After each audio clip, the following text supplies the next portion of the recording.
I made a video where I talked about taking the risk of believing something. When you believe things, you take risks. And it may be the thing I should think about is not using the word belief. That's the thing. It's really more about making a choice. In life, you have to make choices. Life is, as somebody once said, an endless stream of choices. You have to make a decision at some point in life about anything. It's just the very nature of the way things work. You cannot escape the fact that you have to constantly make choices. And your choices are your responsibility. You are responsible for the choices you make. You can feel bad about the consequences or good about the consequences or whatever. But you have to make the choices. You cannot escape freedom. I think about Jean-Paul Sartre, this thing about, that we are condemned to be free. I thought that was an interesting way of putting it. We're condemned to be free. Instead of, freedom is a wonderful thing and just, oh, wow, it's great. No, it's like a condemnation. It's like, wow, it's like being sentenced to something. Because with freedom comes responsibility. When you're free to make a choice, you're also responsible for that choice. And a lot of times people want to escape that freedom. This is what Jean-Paul Sartre called bad faith. We try to escape our freedom. We make a choice, but we act like we are not responsible for it. We couldn't help it, or it was something that we had to do. Instead of owning up to it and say, yes, I made that choice and it was my choice. It didn't work out, or it did work out. Whatever. If it works out, everybody likes those situations. We all love the choices that we make where everything works out. But when we make a choice and it doesn't work out, then, we get all crazy about it. It's like we try to find somebody as a scapegoat. And that's what people do. People look for scapegoats. But that's the thing. I suppose you can call it the problem of freedom. Free will. You have free will. This is always the issue people bring up in religion. God gave us free will. But, there's a kind of problem when you think about the religious situation. Because you have free will, but at the same time, you're being threatened with punishment if you make a certain choice a certain way. It's like, that's kind of like saying, like somebody robbing you with a gun is giving you free will, which you, in a way, you do. I can point a gun at you and say, all right, give me your wallet. Now, you're free to do what you want. You're free to sit there and curse me out and say, no, I'm not going to give you the wallet. And then I'm free to pull a trigger.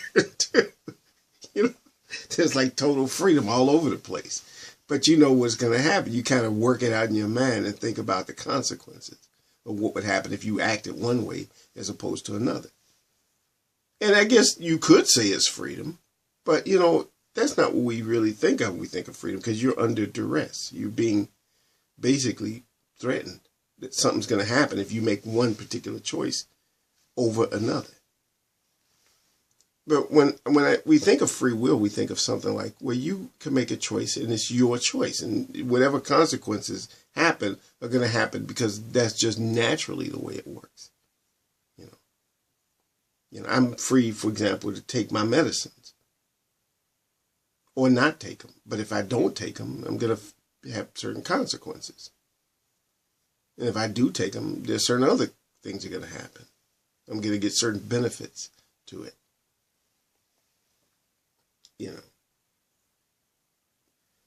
And the thing is that it's just a thought that's been on my mind about this whole freedom issue. Because I was watching this movie called God's Not Dead. At the end of the debate, the guy was talking about free will. God gives us free will. He lets us choose and this, that, and the other thing. And, here's the thing.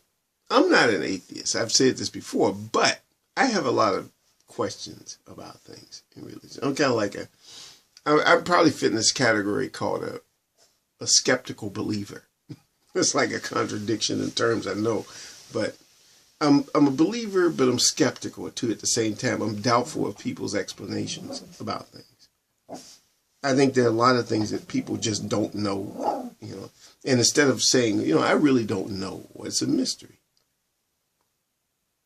People come up with definite answers, like as if they know for a fact. as if it's been tested and thoroughly tested, and we've gone over it 1,000 times, and we have photographic evidence and all kind of other stuff. No, you don't know. Why not just simply say you don't know? Another thing that's been on my mind is about people not really being free, in the sense that when they get connected to something and they can't take a different position. I mean, and this is not even true just of people who, when it comes to religion or anything. It could be true in politics, religion. It could be true in being non-religious. You can't think of or even soften your position on something because you're going to lose your status. You might be known as the person who takes a hard line on something. But if you stopped and thought about something and thought, well, maybe things aren't as bad as I've been thinking about, and you start looking at it and exploring, you can't even go down that route because you might change your mind. And if you change your mind, you're going to ruin this perfect formula which got you to this position of enjoying a lot of things that you enjoy. A lot of the accolades and the praises and the awards that you're getting. You're going to lose that. The truth could ruin you, And being aware of that truth and then living in harmony with it and saying, well, you know what? People aren't as bad as I thought, or this group isn't as bad. Or, I can't take that position because if I do, I'm going to lose friends and lose status and stuff. I'm just making this video really because I want to put something up, and this is why I don't make videos, because my videos are usually random, So this is why I'm going to stop right here, and I might just upload this. What is this dog doing? The magic of dogs. They have the ability to make themselves appear out of nowhere. You know what they say? Dogs spelled backwards. Okay, that's all I have to say.